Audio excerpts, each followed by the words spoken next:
Hello दोस्तों, एक बार फिर स्वागत करता हूं आपके अपने YouTube channel online agriculture lovers पर। आज की वीडियो में हम डिस्कस करेंगे एग्रोनॉमी के टॉप 25 क्वेश्चंस जो यूपी कैटेट 2025 एग्ज़ाम के लिए बेहद इम्पॉर्टेंट हैं।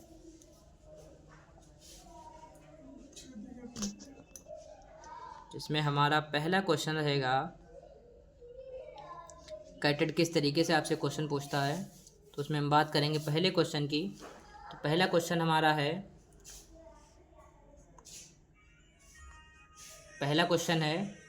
सस्य विज्ञान के जनक, फादर ऑफ एग्रोनॉमी। जो सस्य विज्ञान के जनक हैं, कलर चेंज कर लेते हैं, फादर ऑफ एग्रोनॉमी या सस्य विज्ञान के जनक, सस्य विज्ञान के जनक कौन हैं? अगर आप देखें, ऑप्शन देखें तो क्या मेरी गोंडा जी हैं? नहीं, मेरी गोंडा जी किसके हैं? हॉर्टिकल्चर के हैं। केएल चड्ढा जी हैं? नहीं। Peter de Crescenzi ji? Yes, Peter de Crescenzi कौन है? Father of agronomy. Option C हमारा सही हो जाएगा। अगर हम आगे बात करें तो आगे हमारा है सस्य विज्ञान किस भाषा से लिया गया है? जो सस्य विज्ञान शब्द है या वर्ड है, ये किस भाषा से लिया गया है? जो सस्य विज्ञान है, अगर इसको हम इंग्लिश में लिख के देखें तो इंग्लिश में क्या होता है? एग्रोनॉमी। सस्य विज्ञान को इंग्लिश में क्या कहते हैं? एग्रोनॉमी। एग्रोनॉमी।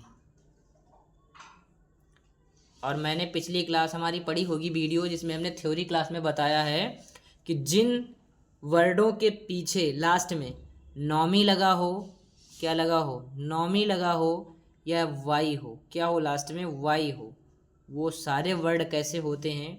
वो सारे वर्ड ग्रीक होते हैं। कौन से होते हैं? ग्रीक होते हैं। वो सारे के सारे वर्ड कैसे होते हैं? सारे के सारे वर्ड ग्रीक भाषा से लिए जाते हैं।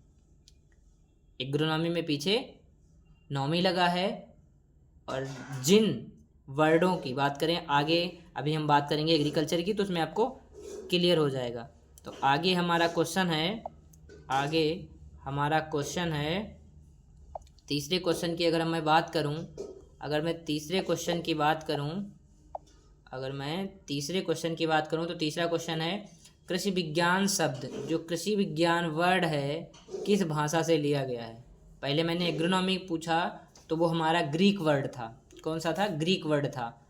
अब मैं पूछ रहा हूँ कि कृषि विज्ञान जो है, ये किस भाषा से लिया गया है? जो कृषि विज्ञान है, इसको इंग्लिश में कहते हैं एग्रीकल्चर। क्या कहते हैं? एग्रीकल्चर।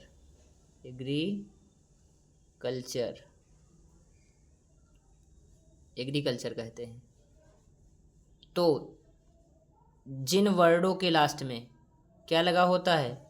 कल्चर लगा होता है। जिन वर्डों के लास्ट में कल्चर लगा होता है, वो सारे वर्ड कैसे होते हैं? वो सारे के सारे वर्ड लैटिन होते हैं। कैसे होते हैं? लैटिन होते हैं।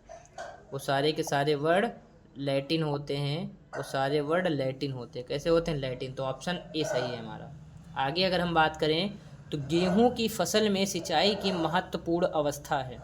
जो गेहूं की फसल है, उसमें सबसे महत्वपूर्ण कौन सी अवस्था है जिसमें पानी देने की आवश्यकता पड़ती है? सबसे ज़्यादा, अगर आपके पास एक ही पानी उपलब्ध है तो अब किस अवस्था में पानी देना महत्वपूर्ण समझेंगे?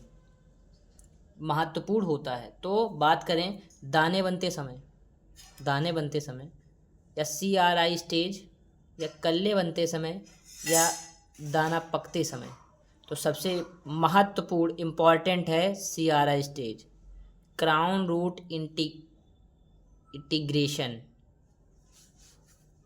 के टाइम हमें क्या करना चाहिए? पानी देना चाहिए। पानी देने की आवश्यकता होती है। आगे अगर हम बात करें भारत में हरित क्रांति के जनक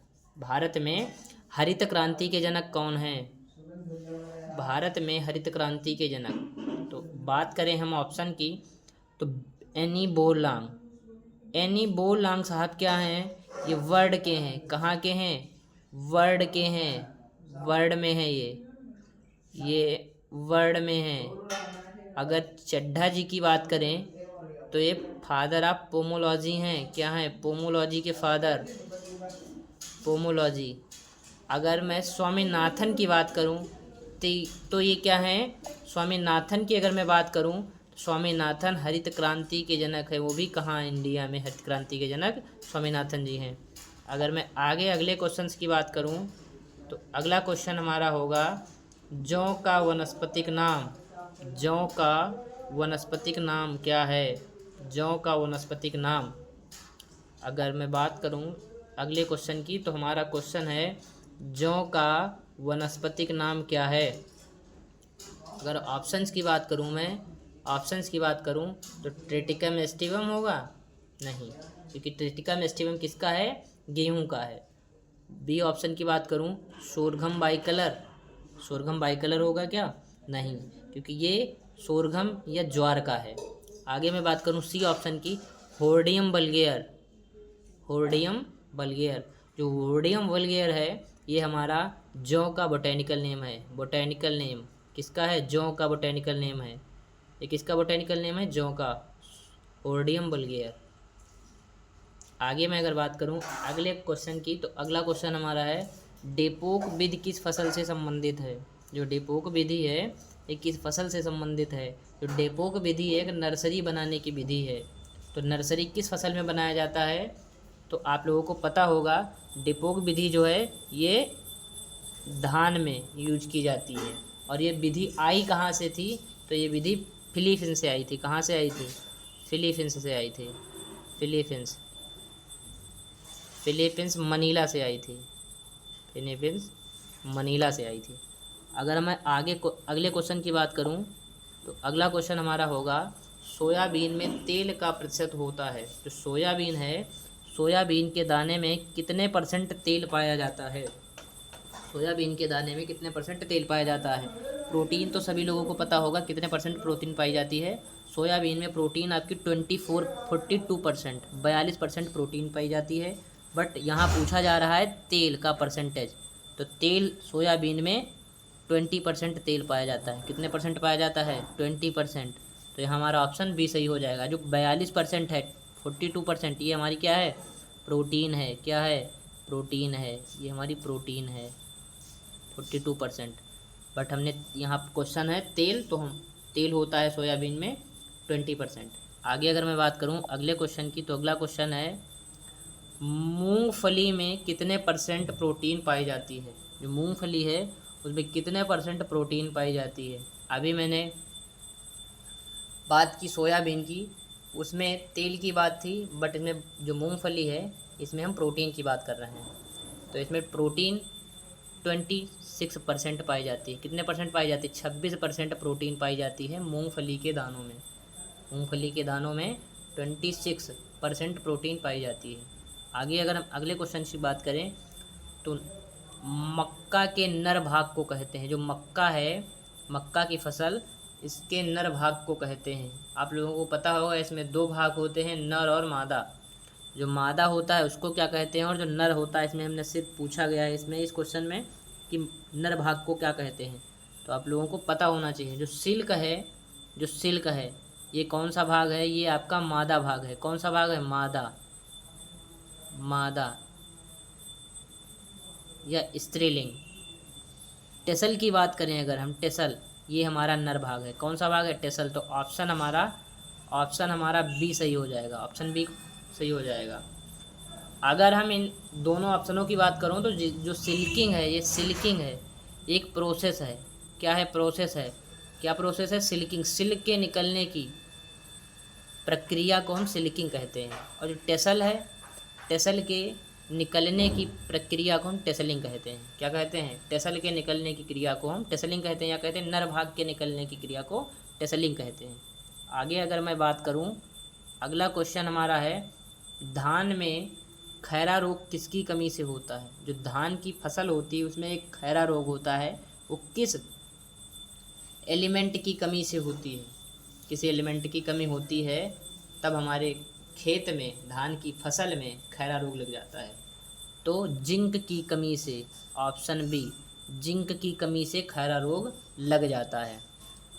अब मैं आगे बात करूं अगले क्वेश्चंस की, तो अगले क्वेश्चन हमारे हैं, अगले क्वेश्चंस हैं गेहूं का फल प्रकार। जो गेहूं है उसमें किस प्रकार का फल पाया जाता है? जो गेहूं है उसमें किस प्रकार का फल पाया जाता है? गेहूं में फल का प्रकार क्या है? गेहूं में फल का प्रकार क्या है? तो गेहूं में फल का प्रकार, अगर मैं ऑप्शंस की बात करूं तो पहला है पेपो। पेपो जो होता है ये आपके कुकरबिट्स, जो कुकरबिटेसी कुल के जितने भी फल होते हैं उनके फलों को क्या कहते हैं? पेपो। कैरियोप्सिस, क्या कैरियोप्सिस होता है? हाँ, कैरियोप्सिस होता है। गेहूं के फल का प्रकार क्या होता है? कैरियोप्सिस होता है। अगर मैं इधर बात करूं हेड और स्पाइक की, तो ये दोनों इन्फ्लोरोसेंस होते हैं। क्या होते हैं? इन्फ्लोरोसेंस। इन्फ्लोरोसेंस मतलब पुष्पक्रम। क्या होते हैं? पुष्पक्रम। जो हेड है ये सूरजमुखी का पुष्पक्रम है, और जो स्पाइक है ये बारले और गेहूं का पुष्पक्रम है। अगर मैं आगे बात करूं, किस फसल को कैमल क्रॉप कहते हैं? ऐसी कौन सी फसल है जिसे हम कैमल क्रॉप कहते हैं? ऑप्शन ए बाजरा, ऑप्शन बी मक्का, ऑप्शन सी ज्वार, ऑप्शन डी गेहूं। तो आपको पता होगा केमल किस लिए, केमल क्या होता है? जो राजस्थान का जो है पालतू पशु है। किस लिए पालतू है?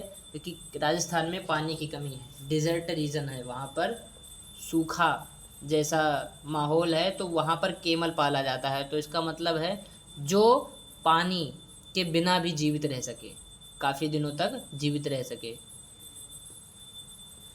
तो ऐसी कौन सी फसल है जो पानी ना होने के बावजूद भी, अगर उसमें पानी ना लगे तो उसके बावजूद भी वो ग्रो करेगी? तो कौन सी फसल है टॉलरेंट होनी चाहिए डिजर्ट के लिए? तो वो हमारी ज्वार है, सूखा प्रति सहनशील। कौन सी है? ज्वार, सूखा के प्रति सहनशील है। तो ऑप्शन सी सही हो जाएगा, केमल क्रॉप हम ज्वार को कहते हैं। आगे अगर मैं बात करूं गन्ने का वनस्पतिक नाम, botanical name of sugarcane, तो क्या होगा? Saccharum officinarum, Triticum aestivum, Hordeum vulgare. पता होना चाहिए हॉर्डियम वुल्गेर, अभी पिछले ही क्वेश्चन में मैंने बात की है। तो हॉर्डियम वुल्गेर किसका होता है बोटेनिकल नेम? वो होता है बार्ले, जौ का बोटेनिकल नेम होता है। और ट्रिटिकम एस्टिवम सभी लोगों ने रटा होगा, ट्रिटिकम एस्टिवम गेहूं का बोटेनिकल नेम है। और Saccharum officinarum botanical name of sugarcane. किसका बोटेनिकल नेम है? शुगर केन का है बोटेनिकल नेम सेकेरम ऑफिसिनेरम। आगे अगर मैं अगले क्वेश्चंस की बात करूं, तो गेहूं की फसल के लिए, जो गेहूं है उसकी फसल के लिए, अरहर की फसल के लिए बीज दर की आवश्यकता होती है। जो अरहर की फसल है उसकी बुआई के लिए कितने केजी पर हेक्टेयर बीज की आवश्यकता होती है? तो अरहर की फसल के लिए आवश्यकता होती है 8 से 10 केजी, 12 से 15 केजी, 20 से 25 केजी या 5 से 10 केजी। तो सही ऑप्शन की बात करूँ मैं, तो B is the right answer. B क्या है? राइट है। 12 से 15 केजी अरहर की खेती के लिए बीज दर की आवश्यकता होती है। अगले क्वेश्चन की बात करूं, उपास 120 किस फसल से संबंधित है? जो उपास 120 है ये एक वेराइटी है। क्या है? एक वेराइटी है। किस फसल की है ये आपको बताना है। गेहूं की है, बाजरा की है, अरहर की है या चने की है? अगर मैं बात करूं उपास की, तो उपास एक अरहर की वैरायटी है। किसकी वैरायटी? अरहर की। ऑप्शन सी आपका करेक्ट हो जाएगा। आगे मैं बात करूं सफ़ेद सोना किस फसल को कहते हैं? जो सफ़ेद सोना है ये किस फसल को कहा जाता है? सफ़ेद सोना। तो आप लोगों को पता होना चाहिए जो कपास है, रुई है, ये किस कलर की होती है? सफ़ेद कलर की होती है। जो इसके बॉल होते हैं उनको तोड़ने पर उसके अंदर सफ़ेद रुई निकलती, सफ़ेद निकलता है कपास, तो इसलिए हम इसको क्या कहते हैं? सफ़ेद सोना। बी ऑप्शन सही हो जाएगा, सफ़ेद सोना के नाम से कपास को जाना जाता है। अगर मैं आगे बात करूं अगले क्वेश्चंस की, तो अगला क्वेश्चन है जूट की बुआई के लिए, जूट है, जूट की बुआई के लिए बीज दर प्रति हेक्टेयर कितने बीज की आवश्यकता होती है? बुआई के लिए, जूट की बुआई के लिए बीज दर की आवश्यकता होती है। अगर मैं बात करूं जूट के लिए, तो आपकी जूट के लिए 6 से 8 केजी पर हेक्टेयर बीज की आवश्यकता होती है। अगले क्वेश्चन की बात करूं तो मूंगफली का ओरिजिन प्लेस या उत्पत्ति स्थान किसका? मूंगफली का उत्पत्ति स्थान क्या है?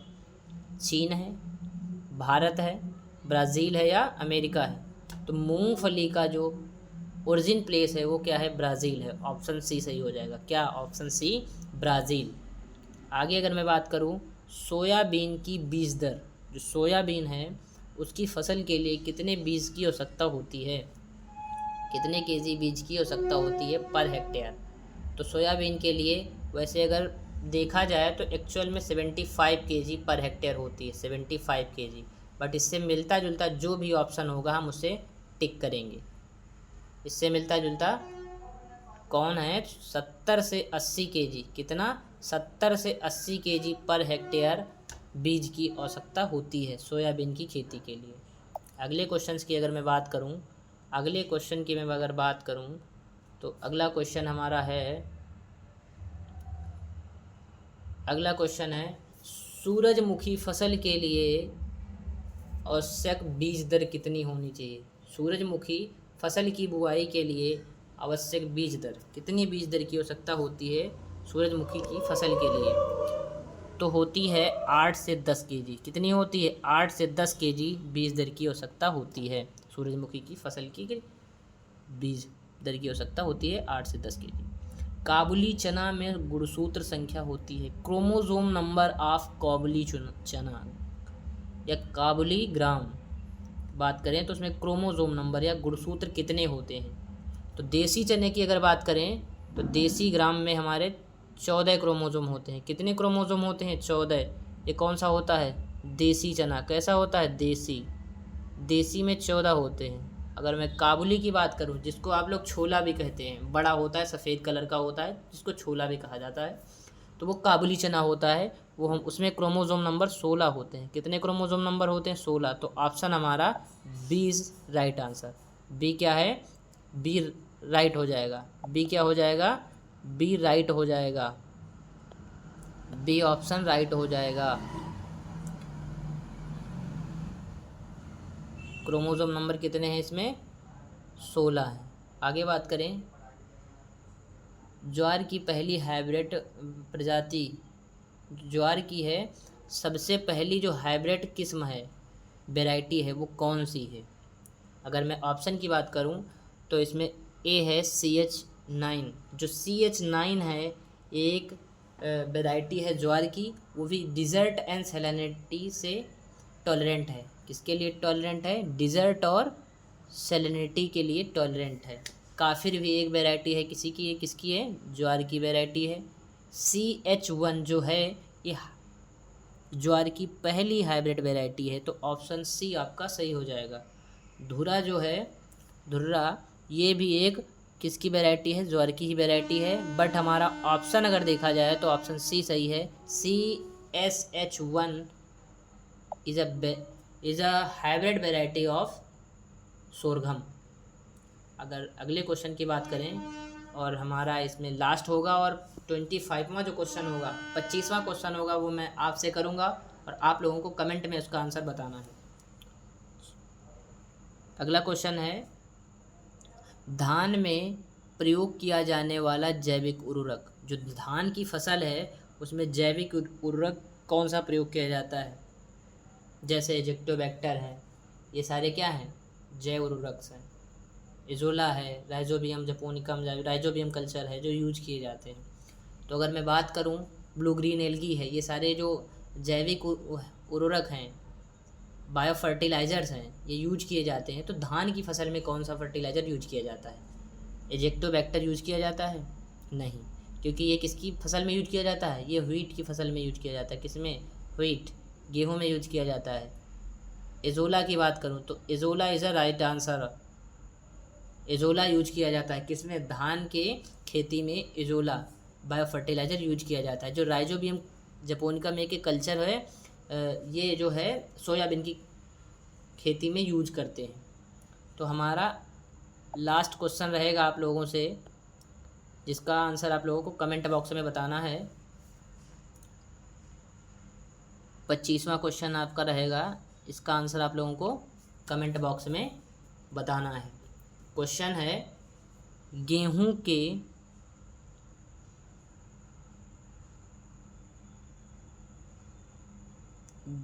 के बौनेपन के लिए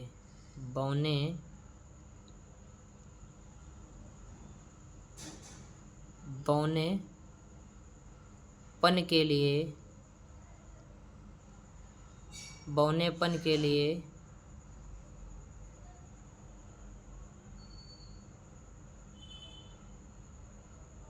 रिस्पॉन्सिबल जीन